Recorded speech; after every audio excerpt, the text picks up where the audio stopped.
Here's a little song I wrote. You might want to take it note for note. Don't worry, it's a little windy.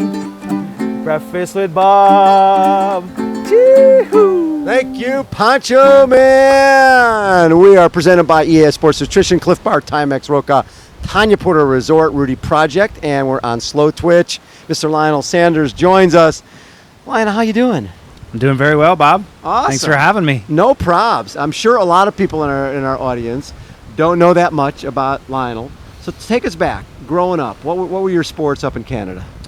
I started off as a runner. Okay. And I did that basically all the way till my second year of university. But I basically did everything that was available to me. Right. Badminton, volleyball, basketball. Basketball was definitely my favorite sport. Yeah. Unfortunately, don't have the size. My sort of signature move was run as fast as I can down to the other side, and they would throw the ball all the way over. And so I guess that sort of showed that my running was probably my better strength.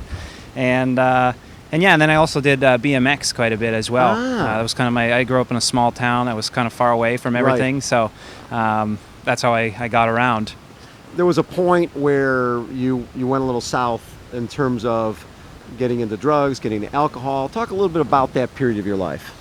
Yeah, it started, I think, pretty innocently, just as a kid experimenting with that sort of thing. Peer pressure really is why I got into. I smoked marijuana for the first time, and high school. Early high school, and then it just sort of progressed further and further. And then when I got into university, I got into harder drugs, and I watched my mental state slip very, very quickly once that happened. And then I was basically just trying to get high off of anything I could. And then, of course, I was in university, and It's very difficult to continue to stay in university when you're doing those sorts of things. So I dropped out and continued on down that path now, kind of on my own, and went deep inside of myself, and became very social phobic, and started to have delusions and hallucinations and that sort of thing. And but eventually I saw the light. And what turned it around? I had many experiences and many kind of rock bottoms that I hit. Jail time? No, fortunately, never.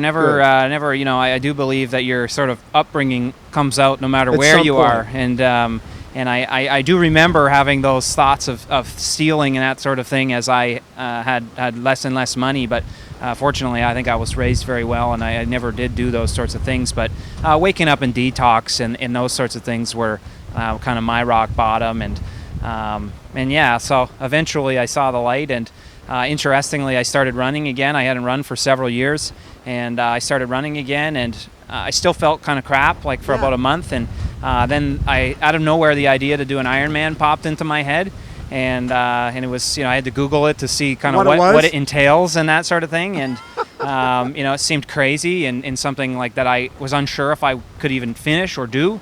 And so I called my mom because I had literally no money. I wasn't even paying my rent at this point. And I said, I think I have an idea in which to change my life. Yeah. And can I have your credit card number so I can sign up for this thing? And she was a bit skeptical, but fortunately she said, all right, let's see what you can do. And then the rest was history. And I basically... How'd you do? I think I finished 50-something in the race. And my claim to fame is I had, I think, the 12th fastest bike split. So that was my... probably on a borrowed bike. I actually saved up in that 9-month period that I trained, and I worked hard. I was working online doing transcription and stuff. Yes. And I saved up, and I bought one off of a little classifieds ad. So I did have my own bike. Certainly wasn't the super bikes that you see now. Right. But so it went really well, and it was most definitely the hardest thing I'd ever done up until that point. And I remember my first thoughts, my mom and dad were there at the finish. And where was the race? Ironman Louisville. So, we're talking, that's a long trip. I couldn't have done it without them. They brought me there, bought the hotel room, paid for the food. I had no money at this time. Yeah. But about 20 minutes after the race, when I started to get some calories in, I started to have the feeling that I could do anything. And I basically have followed that train of thought ever since then. Now, I'm sure you look back now and go, I can't believe Mom and Dad, because they must have heard that story a million times. I'm going to turn it around. I'm going to turn it around. Absolutely. I'm going to stop. And the fact that they stayed with you and never gave up. Yes, they were always there for me. It's one of those things when you have someone like myself who is going through those sorts of things, like you can't force someone to change. It's impossible. You can only change when you want to change. And I think they started to understand that, quite intimately as the time went on. We can't force them to do anything. No. And in fact, I got very resentful when people tried to force me to do things. But eventually, with the positive reinforcement in the network that I had around me, I did see the light, and I was able to make a change for the better. It's one thing to go and do an Ironman and finish 50th. It's another to be here in Kona where people are thinking Lionel Sanders on the right day could be a contender and possibly win this race. Take me through that journey from I finished 50th, and it's one thing to say, okay, I'm hovering at the bottom here. I'm going to go do a triathlon. Yes. That's a little bit of a departure, right? Then to go, okay, I finished 50th. I want to become one of the best in the world. Yes. Well, actually, it kind of started at that race because Paul Ambrose was in the race. Yes. And it was his Top first pro. Ironman win, Yeah. actually. And he lapped me on the run. I think I was at like maybe mile 12, and he must have been at mile 24 or something. And I think that's where the seed was planted, really, to pursue it at the professional level, because I thought he was so cool. Like, he was flying by me. I'm like dying. I still have halfway to go. Yeah. And I thought that was so cool, and that really, like, I can still see it today, him passing me. And that's sort of where the desire to become like the elite, the professional rank came from. But for me, I was always losing it on the swim. Like, I started to figure that I could ride well and I could run decently well off of riding hard, but the swim was killing me. What was your first swim in that first Ironman? 1:15. And that was, wow. I think it was current assisted, because like I had never swam much 2-minute hundreds, and then suddenly I swam a 2-minute hundreds for 3.8K. But my first swim was about 4 months previous. It was a 500-meter swim. I was 2:38 per 100. So that was my starting really set point. No swimming background. It was quite very poor, yes. Wow. Uh-huh. And how important was Barry Shipley in all of this? Oh, Barry really is the one he believed in me far before I 'Cause he believed knew in you myself. when you were a runner, like back in the day. Well, we grew up in the same small little town of Harrow Yeah. of 3,000 people. So And his family owned a restaurant? or yeah, they something? owned this. It's actually like it's still there. It's very characteristic of the town, Shep's Restaurant. Shep's. It's not. I don't think it's run by them anymore. Yeah. But that's the title of the tradition. thing. Yeah, and I remember that. And I didn't know who he was when I was growing up. But then he actually wrote my my cross country training plan for me when I was in grade 12. And at that race, the provincial championship, he said, "Hey, you should probably think about getting into triathlon."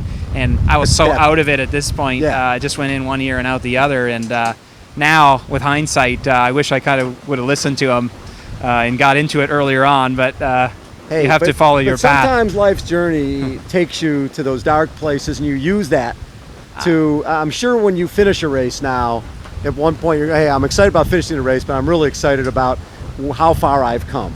100%. It just makes everything so much sweeter.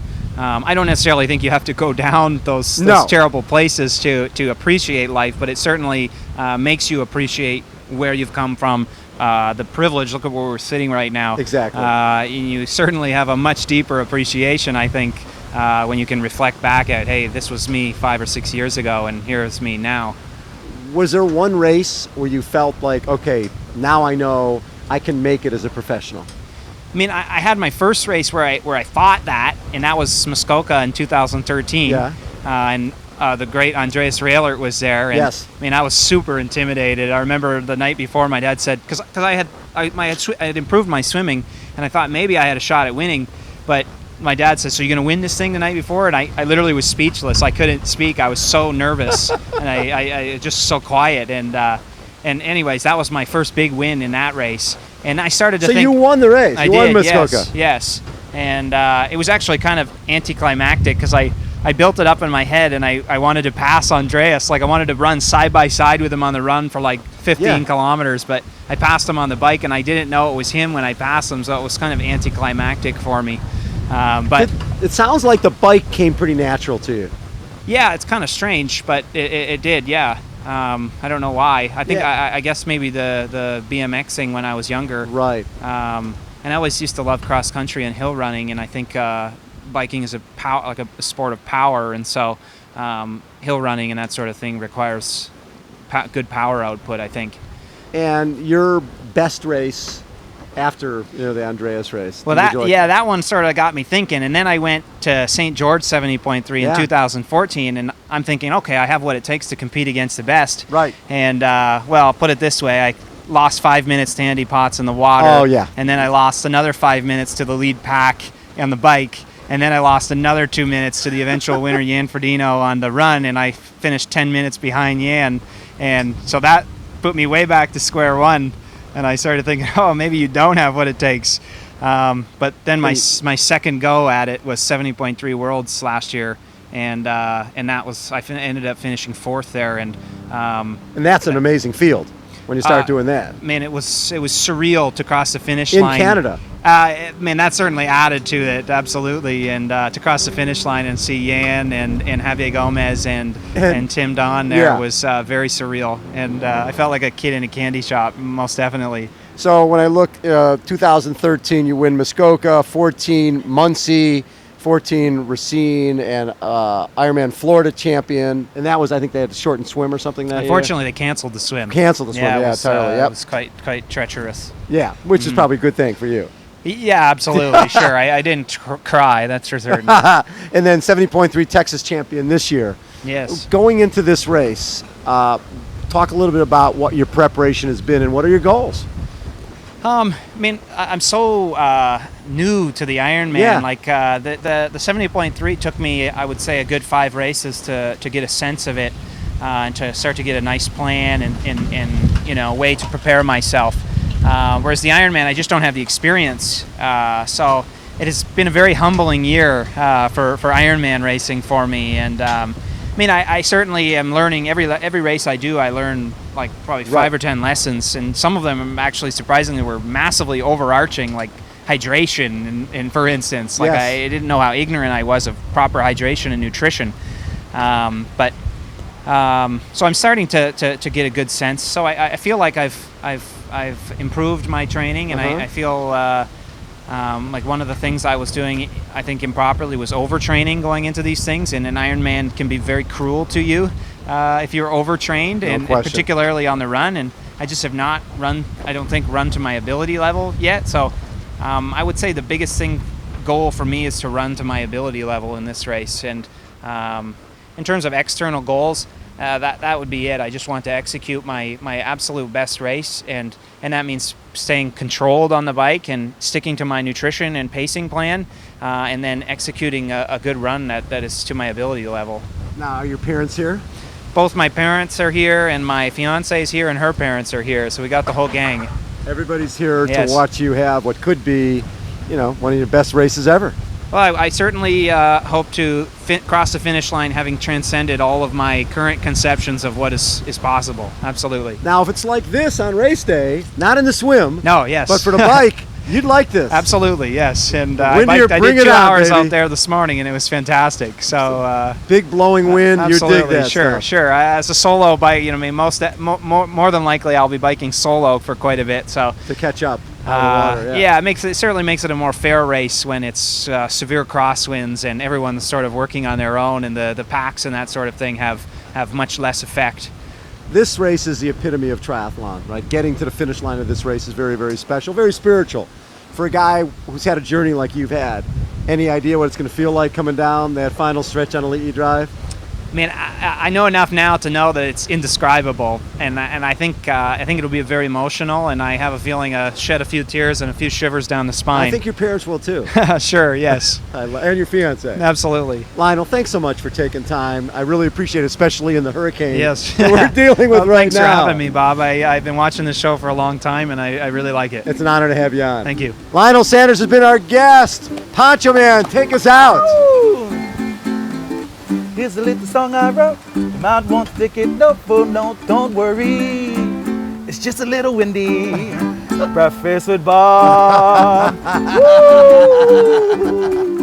Thank you, Pacho.